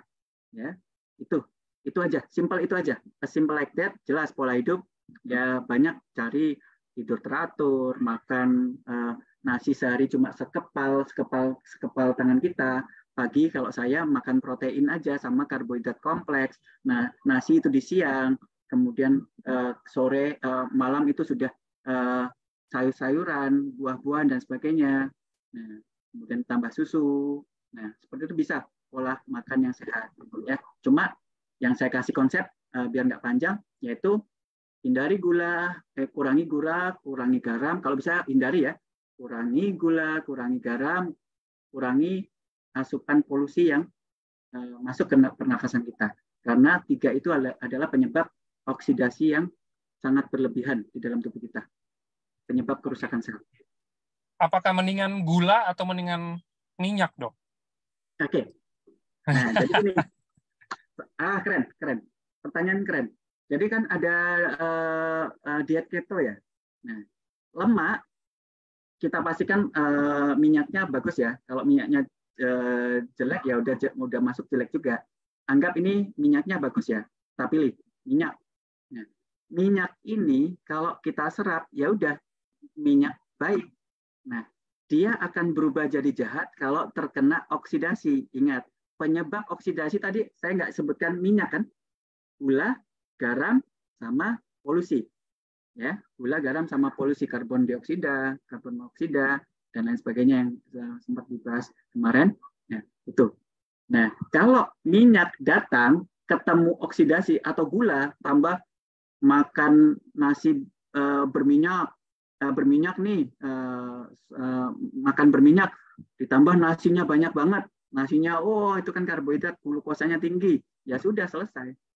Yang nasinya itu jahat, lemaknya ikut-ikutan jahat karena ikut-ikut teroksidasi. Ya, jadi kalau makan lemak aja, nggak usah pakai gula, nggak usah minum teh manis, nggak usah banyak nasi sedikit aja. Kalau kawan-kawan makan berlemak itu dia. Itu Mas Angga. Ya. Oke, ini terus ada yang tanya menarik. Saya harus bahas, mungkin banyak yang tanya ini, walaupun mungkin teman-teman pasti ada yang kayak gimana ya, kayak mungkin nggak boleh atau gimana, cuman ini saya harus bahas ini. Ada yang tanya, kalau untuk pasien luka diabetes, apakah boleh suba dan usu ditabur di lukanya?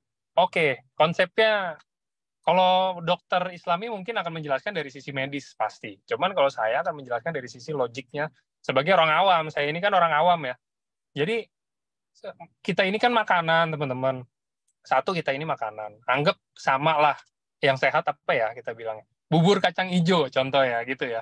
Nah, terus saya ada luka, terbuka nih. Terus saya balurin bubur kacang hijau. Yang ada, ntar luka saya amit-amitnya malah jadi busuk atau apa kayak gitu. Karena ya emang bukan untuk di situ, gitu loh. Kita produk kesehatan ini, makanan kesehatan namanya aja kan udah makanan kesehatan. Jadi, emang harus konsumsi oral, emang harus konsumsi lewat mulut, masuk ke dalam tubuh. Diprosesnya seperti itu, emang bisa lewat tubuh. Tapi, nggak bisa untuk kayak mungkin dioles, ditabur, atau apa gitu mungkin penjelasan logiknya ya. Gitu ya dok, benar ya? Jadi Iya. nggak boleh dibalur. Ya, Takutnya ya. kenapa ntar. Betul. Kalau pembahasan medis seperti itu ya, nah, itu yang benar karena produk ini adalah nutrisi yang lewat minum ya. Nah, tetapi kalau misalnya ada beberapa kasus kawan-kawan, kan ada beberapa kasus tuh di Nusa Tenggara, di mana ya? di yang slide-nya fotonya saya pakai itu ditaburkan. Ada, tapi harus diteliti ya. Diteliti berdasarkan berdasarkan penelitian. Karena ini memang obat nutrisinya ini dari dikonsumsi memang ya. Saya kasih konsep lagi ya. Yang pertama setuju sama jawaban Mas Angga, kalaupun nanti ada pengalaman-pengalaman lebih baik ditaburkan, memang kita tanyakan orang-orang yang sudah melakukan. Kalau sudah melakukan, nanti diteliti, mungkin kita ajukan ke kantor, ke perusahaan supaya apakah memang ada efek yang membaik kalau misalnya ditabur. Nah itu ya kunci jawaban di situ saja. Nah saya kasih konsep selanjutnya terkait penyembuhan luka. Luka itu ya akan cepat sembuh atau sembuh sempurna butuh 3 hal. Ya. Yang pertama nggak boleh ada jaringan yang rusak, debris nggak boleh. Makanya luka harus dibersihkan. Ya, kalau ada sisa-sisa kotoran, sisa-sisa jaringan yang rusak, sisa-sisa mati, lukanya akan lama sembuhnya. Ya, satu. Yang kedua, nggak boleh adanya infeksi. Ya, cara mengetahui tanda-tanda infeksi yaitu tumor, rubor, dolor, kalor, fungsiolesi. Tumor itu membesar, tumor, rubor itu kemerahan, tumor, rubor, dolor itu nyeri ya, kalor panas, ya fungsi lesi raba berkurang. Itu salah satu tanda-tanda kalau misalnya terjadi peradangan. Ya, kalau infeksi ya, yang pertama nggak boleh ada jaringan sisa, jaringan mati. Yang kedua nggak boleh infeksi, tandanya itu tadi ya ada peradangan. Yang ketiga lembab, ya nggak boleh kering, nggak boleh basah. Kalau kering dia akan melambat, kalau basah dia mudah infeksi. Jadi suasana lembab. Kalau mau cepat sembuh, pastikan suasana luka itu lembab. Kalau kering nggak akan regenerasi, susah. Reagregasi dari sel-sel untuk regenerasi nggak cepat ya. Itu. Jadi kawan-kawan bisa nambahin konsep itu. Ya, kalau mau sembuh ya udah, jangan sampai ada kotor, dibersihkan. Nggak boleh ada infeksi. Kalau infeksi ya diberi anti septik yang aman, nggak merusak. Kemudian kalau misalnya kering, dikasih lembab. Salah satunya salep, ya, salah satunya minyak, ya minyak-minyak yang bagus ya, yang sudah terbukti ya. Nah itu dia. Itu Mas Angga. Siap, terima kasih. Oke, ini kan banyak banget pertanyaan seputar penyakit yang mungkin beberapa ada yang sama gitu loh, dok, penyebabnya ya. Mungkin bisa kita klasifikasi aja, karena biar mungkin lebih banyak yang terjawab juga sama dokter. Jadi mungkin gini dok, mungkin ini pada nanya nih rata-rata kayak lebih ke arah takarannya, konsumsinya gimana gitu kan. Kayak misalnya saya ada gangguan di jantung nih, saya ada pasien pernah kena stroke, atau mungkin saat ini ada gejala stroke dan lain-lain. Aduh, ada stroke sebelah nih, apa gitu. Kira-kira mungkin pertanyaannya gini, kalau untuk yang berhubungan, kira-kira gangguan kesehatan yang berhubungan dengan itu kan peredaran darah ya, sirkulasi darah, ke otak dan lain-lain gitu, dan mungkin ada yang penyumbatan dan lain-lain. Itu kita ngomong kelompok umur umum 30 sampai 60 mungkin ya. Itu kira-kira di luar dari tingkat keparahan kita bilang, konsumsi yang paling baik itu mungkin ada nggak takaran tertentu dari dokter Islami? Ya. Oke, saya baca di chat ya. Nah, menjawab pertanyaan sebelumnya Mas Angga, tadi suasana lembab membantu regenerasi kan, yang sudah ada olesnya, ya itu tadi. Mungkin kawannya udah langsung senyum kan, sensei suruh. Nah itu tadi ya, kalau misalnya ada luka, ya untuk melembabkan, kan ada 3 aspek tadi. Untuk melembabkan kan, melembabkan supaya apalagi ada nutrisi di situ ya, suba utsunya, kandungannya sama-sama seperti suba utsu. Nah mungkin ya bahkan yakin ya dari lembab saja itu untuk membantu penyembuhan, apalagi sudah ada ingredientnya subarasi utsukushi. Jadi kalau misalnya luka ditambah sensei suruh bisa jadi lebih cepat ya. Nah terus menjawab Mas Angga, ada nggak takarannya ya? Yang pertama kawan-kawan butuhkan tuh keyakinan ya, keyakinan dari orang yang kita motivasi itu dulu ya. Kenapa? Kalau nggak yakin, kawan-kawan akan susah, atau nanti putus di tengah jalan, atau nanti dia nggak berefek, kemudian dia menjelek-jelekan produk AFC ini, kan itu. Ya. Apa yang menyebabkan hal tersebut? Satu, dosisnya kurang. Maaf saya ngomongnya dosis ya, atau konsumsinya kurang. Yang kedua, over PD, medis diberhentikan langsung. Nah, kalau medis diberhentikan, pasti booster ya, pasti kebutuhan AFC itu lebih tinggi, lebih banyak lagi, supaya memberikan efek yang dirasa ada manfaat langsung ya, yang nyata. Nah, itu ya. Jadi yang paling bagus memang medis lanjut dikombinasi, karena AFC ini penyempurna dari terapi medis ya. Terapi medis itu disempurnakan, kesembuhannya bisa sempurna oleh adanya AFC. Nah, minimal 4 saset ya. Minimal 4 saset, lebih bagus. Nah, terus untuk takarannya, nah ingat saya kasih konsep tadi ada 4 poin ya. Poin pertama, sel rusak. Kalau sel rusak berarti subarasi. Kemudian gangguan di dalam darah yang berkaitan dengan darah. Oke, tadi jantung. Penyebab sakit jantung itu kolesterol, darah. Darah berarti oksidasi berlebihan, darahnya nggak bagus, berarti darah. Kencing manis, hipertensi. Kemudian kolesterol, ya, asam urat dan sebagainya ya. Nah, atau jantung ya. Jantung, ingat, jantung itu penyumbatan pembuluh darah, berarti darah. Nah, kalau jantungnya rusak, oh jantungnya rusak, berarti harus regenerasi. Berarti poin yang pertama. Nah, ini 2 ini aja udah dominan nih. Darahnya nggak bagus, kemudian jantungnya udah rusak. Ya, tadi minimal 4 ya. Anggap ini minimal 4. Berarti dominan subah, berarti 3 subah. Utsunya, kenapa kok perlu? Nah, ingat, seluruh penyakit berasal dari usus. Usus nggak bagus, jadi penyakit ya. Ya, jadi dibersihkan juga sehingga kualitas yang diserap darah itu nggak kotor oleh usus. Jadi usus tetap dikasih. Nah itu ya kawan-kawan ya, sistem imun juga nambah, kemudian usus diperbaiki ya, natural killer cell-nya biar jalan-jalan, yang rusak-rusak diperbaiki. Nah itu ya untuk kasus penyakit jantung 3 subah 1 su. Lebih bagus. Ini minimal. Kenapa? Kalau enggak ini efeknya enggak maksimal, keyakinan dari pasien tuh hilang, susah lagi motivasi, malah jelek, dikira jelek produk AFC ini ya. Untuk dosisnya bisa lebih, tinggal kawan-kawan pantau, dan kalau bisa minimal 6 bulan ya, minimal udah 6 bulan, yakin yuk 4 saset 5 sempurna, minum 6 bulan dah. Jangan ada tawar-menawar, diyakinkan pasien supaya ini mau, yakin yuk sama-sama, saya pandu, saya pantau gitu. Kalau nggak yakin repot. Nah, makanya harus ada social support. Kawan-kawan motivasinya jangan sendirian, ada keluarga-keluarganya. Bu, yakin ini bantu tuh. Nah, sehingga ada beberapa leader tuh kemarin cerita saya, bahkan sampai patungan, ada keluarga-keluarganya mensupport, beli diamond misalnya. Oh, beli diamond misalnya. Support supaya memastikan cukup konsumsi nutrisinya sehingga bisa memastikan pemulihan lebih cepat. Itu Mas Angga. Oke, jadi sebenarnya lebih ke arah berlaku kelipatan gitu lah ya dok. Maksudnya 3:1, tergantung tingkatnya gimana kita yang tahu. Kalau emang mungkin butuh lebih ya mungkin bisa 6:2 gitu kan. Kira-kira gitu ya dok.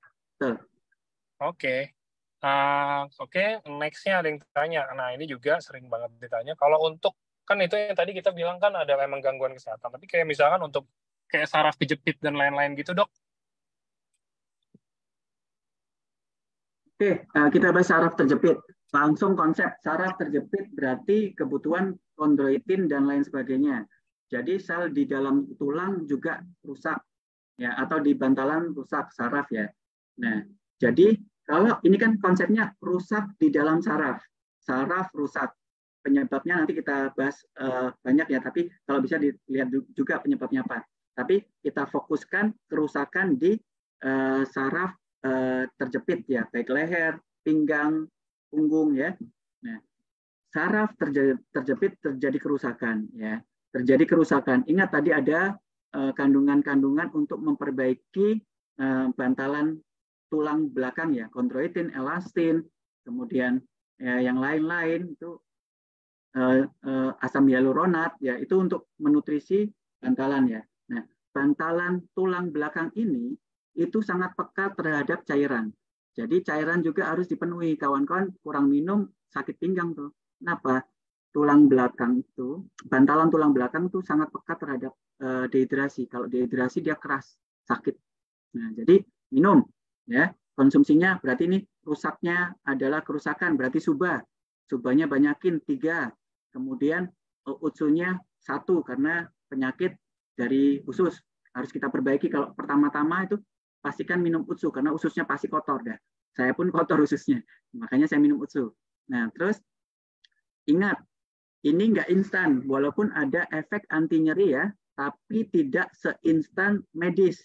Di awal kombinasi dengan medis, boleh tambahin anti nyeri supaya ini regenerasinya cukup, udah enak, udah bagus, medisnya berkurang. Ingat, tulang muskuloskeletal ya, itu ada jaringan, maksudnya bentuk-bentuk ya, yang memang harus dilatih ya. Ini tangan saya berbentuk seperti ini ya, ada sikunya, ada fungsinya. Kenapa bentuknya segitiga, bentuknya kotak, supaya bergerak. Nah, jadi kalau misalnya kita menggerakkan rutin, bagus ya, kayak bahasanya fisioterapi ya. Kalau kita olahraga, fisioterapi, di situ juga akan memperbaiki atau kesempurnaan. Selnya diregenerasi, kemudian fungsinya membaik ya nanti ya. Kalau misalnya kita gerakkan, yang ada posisi-posisi, bisa juga kembali lagi ke posisi semula ya, bisa ya, tapi memang butuh waktu ya. Jadi medis iya, fisioterapi iya, pola hidup misalnya salah satunya minum air putih banyak iya, untuk subbarasi utsukushi 3 saset suba, 1 utsu minimal. Oke Mas Angga itu. Oke. Kembalian sampai sekarang kok masih inden ya. Utsukushi kok sudah nggak inden kok. Udah saya matiin inden. Tapi bukan itu topiknya hari ini. Kita hari ini topiknya bahas tentang pengetahuan tentang produk. Oke. Ini bagus banget, Dok. Ada yang tanya. Judulnya kan 4 saset 5 sempurna, Dok. Kira-kira adakah waktu tertentu untuk pasien bisa mengurangi konsumsi produk kita gitu loh, Dok? Kayak misalkan contoh mungkin saya pernah kena stroke gitu kan. Pasca stroke, saya konsumsi misalkan tadinya, let's say kita bilang 12 saset subbarasi, mungkin 4 saset utsukushi kita bilang. Terus, adakah di titik tertentu saya udah mulai bisa mengurangi? Karena kan, ya kita kita sama-sama tahu lah, maksudnya produknya kan nggak murah ya dok ya. Maksudnya ini produk kita ini lumayan mahal untuk beberapa orang tertentu. Kira-kira ada nggak sih waktu pas untuk dikurangi atau dan lain-lainnya? Dan pertanyaannya mungkin, apakah saya hanya harus kurangin atau saya harus berhenti? Gitu loh dok. Oke, terima kasih Mas Angga ya. Terapi awal kawan-kawan pastikan kita dosis yang ke asupan yang cukup itu minimal 6 bulan minimal ya, jangan sampai kurang dari 6 bulan juga, karena penyembuhannya itu kan regenerasi tumbuh di nutrisi kalau misalnya kurang dia melambat bisa turun.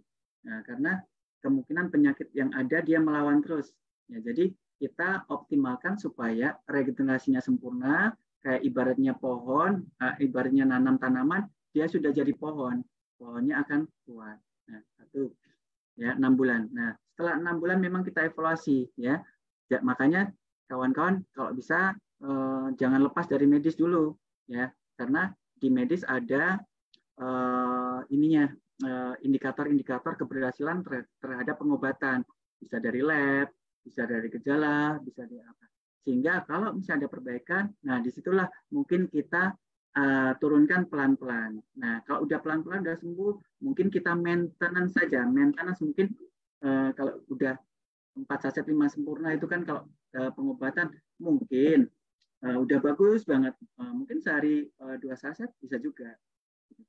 Ya, karena pada dasarnya tubuh kita itu kan akan mati, selnya akan mati ya, dan harus diregenerasi. Jadi saran sih tetap minum, tapi dosisnya bisa dikurangi. Ya, kalau misalnya kita merasa bagus banget, nggak ada yang sakit, ya sepasang, suba 1, utsu 1. Kalau kita benar-benar yakin ya. Itu Mas Angga. Oke,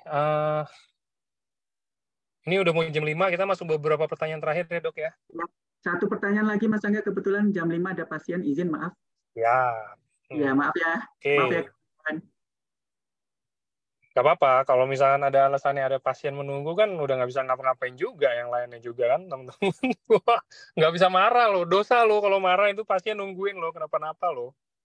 Oke, saya cari pertanyaan yang kira-kira bisa menjawab rata-rata pertanyaannya deh ya. Jadi biar nggak satu doang. Nah ini pasien.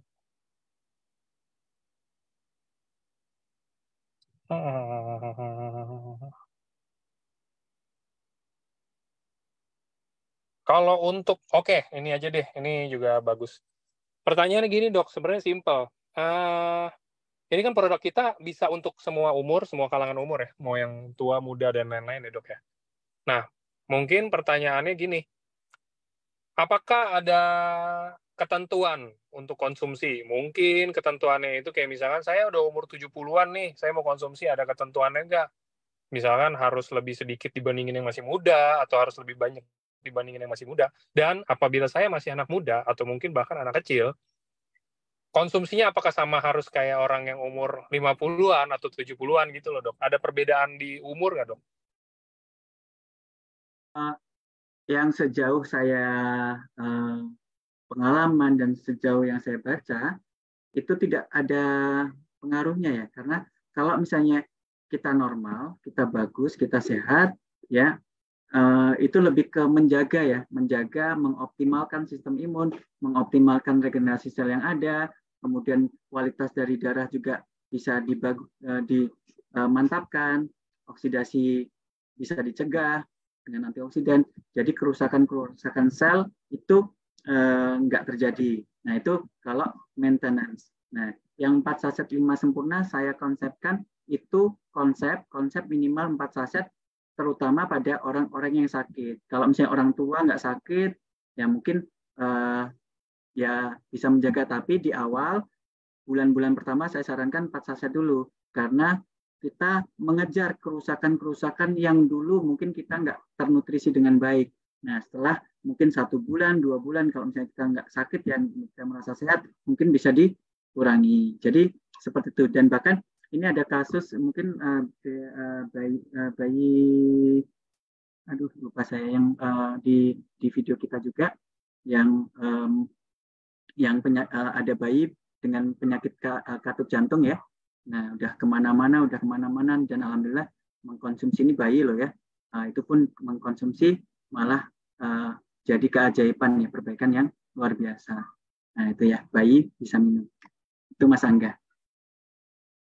Aman, kalau menurut saya aman. Kalau misalnya ada pengalaman Mas Angga, boleh di-share, saya mungkin dapat insight baru, Mas Angga, silakan. Saya sih sebenarnya pengalamannya pertanyaan selanjutnya dok, sorry dok, satu lagi ya dok, terakhir ini juga kebetulan ada dari saya juga mau nanya sebenarnya.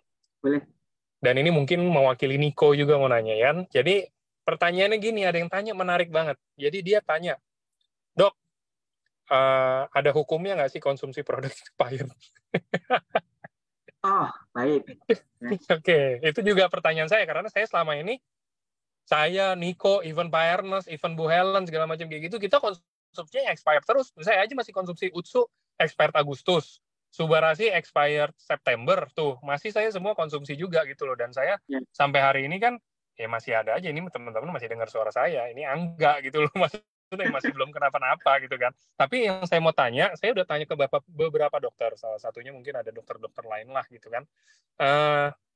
Ada hukumnya nggak? Apakah mungkin ada bahayanya atau nggak ada bahayanya karena ini kita produk organik ya kan, tanpa pengawet gitu loh. Apa mungkin simpannya harus benar biar kita bisa tetap konsumsi mungkin sampai beberapa jangka waktu ke depan. Dan mungkin nanti sekalian boleh ditambahin maksimal menurut dokter Islami berapa lama masih boleh dikonsumsi? Silakan, logik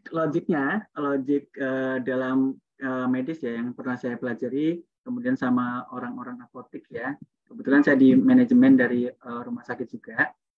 Kami batas aman itu 6 bulan setelah ED itu masih bisa dikonsumsi ya. Jadi ED ini gini loh. ED ini maksudnya apa? Di Indonesia terjadi penurunan istilah istilahnya jadi menjelek. Kalau bahasa Indonesianya itu peorasi ya, peorasi. Nah, jadi ED ini maksudnya garansi atau jaminan kualitas yang sama saat diproduksi itu tidak terjamin. Bukan berarti dia turun, bukan berarti dia jelek, tapi jaminannya udah nggak ada. Nah, itu dia. Nah, bisa berkurang 5%, bahkan bisa tidak berkurang. Nah, itu kunci pertama ya. Pertama, ED itu istilahnya tidak ada jaminan, bukan membayarkan, tidak ada jaminan kualitas yang disampaikan di awal, fungsinya apanya itu sama seperti produksi di awal. Itu satu ya. Yang kedua, kalaupun ini ED-nya sudah ED, kita di apotik yang saya pernah dengar, itu mereka pabrik-pabrik obat memang 6 bulan dipercepat. 6 bulan dipercepat. Jadi ada 6 bulan lagi kualitasnya sama. Nah itu ya poin kedua. Poin ketiga, nah di sini kalau yang saya dengar dari Pak Niko dan lain sebagainya, karena BP POM membatasi ED-nya lebih terbatas. Ya, harusnya 3 tahun atau 4 tahun atau 5 tahun, dikasihnya cuma 2 tahun gitu tuh. Bisa jadi seperti itu ya. Nah, memang kita memang pertanyakan regulasi dari BP POM tersebut. Ya, tapi tetap kita sampaikan yang jelas. Mending kita sampaikan A, B, C, D, E semua sehingga enak penyampaiannya. Nah, yang terakhir yang sempat disinggung dari Mas Angga tadi, solusinya gimana dok? Betul, cara penyimpanan kita ya harus bagus ya. Jangan sampai ini kan protein ini peka terhadap panas ya. Kalau misalnya panas sekali ya. Kalau masih masuk di dalam kardus sih masih oke ya. Masih dalam itu karena ada lapisan, kemudian di dalamnya masih ada. Tapi kalau kita ngeletaknya, oh ini karena ED sembarangan kita letakkan di atas kulkas yang panas gitu kan, di mana letak yang atau langsung kena cahaya langsung yang panas, atau di dalam mobil ya, di dalam mobil kita tinggal di luar, nggak di parkiran yang ada atapnya, panas di dalam ya rusak.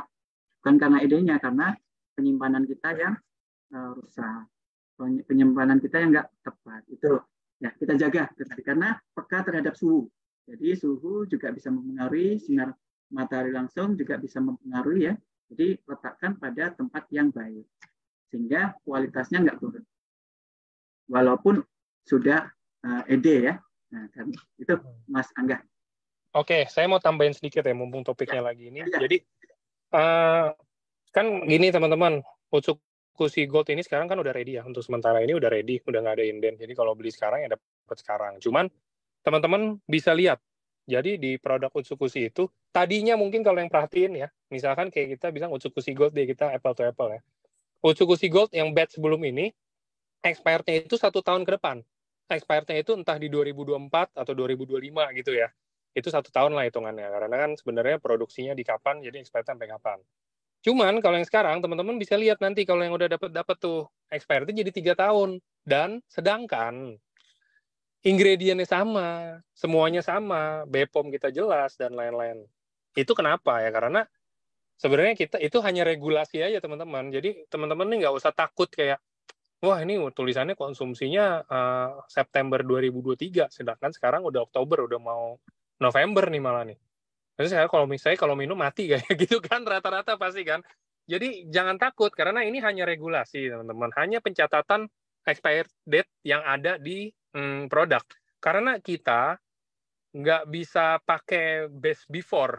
Kalau best before itu mungkin lebih fleksibel karena best before. Oke, best before artinya kalau saya konsumsi sebelum tanggalnya oke, tapi saya konsumsi setelahnya ya nggak masalah juga. Cuman mungkin nanti ada yang kayak ngegumpal atau apa, padahal mah sebenarnya konsumsi ya nggak kenapa-napa juga gitu loh. Tapi itu, jadi yang saya mau tekanin itu, jadi sekarang kita produk ini jadi 3 tahun expired-nya, yang dimana isinya sama, ingredientnya sama, bahan aktifnya sama, nggak ada tambah-tambah pengawet, karena kita nggak boleh. Dari Jepang, beberapa pasti udah ada yang ke Jepang, udah lihat pabriknya, emang kita anti banget kimia, bahan pengawet, dan lain-lain gitu loh, teman-teman. Jadi, kira-kira itu penjelasannya, dan itu bukti nyatanya. Jadi 3 tahun itu karena hanya regulasi dari pemerintah. Gitu Betul, kan. betul. Mas Angga, ini saya minum ya. ED-nya yang tertulis 08 tanggal 26 bulan 8 ya. Sama saya minum, kawan-kawan, saya minum. Nah, Ya. Nah, satu, memang itu tadi, memang regulasi ya. Regulasi itu memang sempat dulu diskusi sama Pak Niko, memang itu karena ngurus perizinan BP POM itu langsung dibatasi, benar. Dan saya mendapatkan statement itu sama seperti Mas Angga, ya. Jadi insya Allah ya, ini saya buktikan ya, saya minum. oh, teman-teman lihat, dokter Islami minum. Padahal habis ini ada pasien. Kalau misalkan kenapa-napa kan mabok ya. Nanti ada pasien, ketemu pasien mabuk kan nggak benar juga. Ya ini beliau minum ya karena emang udah yakin aja. Itu yang tadi saya suka juga pernyataannya. Yang penting yakin, ya kan. Jadi kalau emang yakin yang nggak kenapa-napa, dan kebetulan ya kita emang juga makanan itu yang nggak kenapa-napa juga gitu loh, maksudnya bukan yang kayak obat dan lain-lain gitu. Nggak akan bikin mulut teman-teman berbusa gitu loh kalau minum yang udah expired atau apa gitu loh, kira-kira begitu. Oke, jadi teman-teman, sorry untuk pertanyaan lagi-lagi yang tidak terjawab karena keterbatasan waktu ya. Terima kasih semuanya yang sudah hadir, sudah menyempatkan waktu untuk hadir dalam Zoom. Terima kasih untuk Dokter Islami juga untuk sharingnya hari ini dan jawaban-jawabannya. Semua yang mungkin sangat membantu untuk teman-teman semua. Dan itu aja mungkin. Sampai jumpa di acara berikutnya itu di hari Senin. Senin ini ada Ernesta yang akan bawain training, jadi jangan sampai nggak hadir. Langsung aja masuk ke Zoom link yang sama untuk hari Senin, jamnya juga sama. Nanti ada ketemu saya juga yang akan bawain. Oke, kalau gitu. Terima kasih sekali lagi dokter untuk Terima kasih, waktunya. terima kasih semuanya, AFC Lab Science semua ya. Semangat jadi leader semua ya, untuk diri sendiri, untuk timnya harus jadi leader ya. Terima kasih. Oke, terima kasih. Selamat sore. Sore.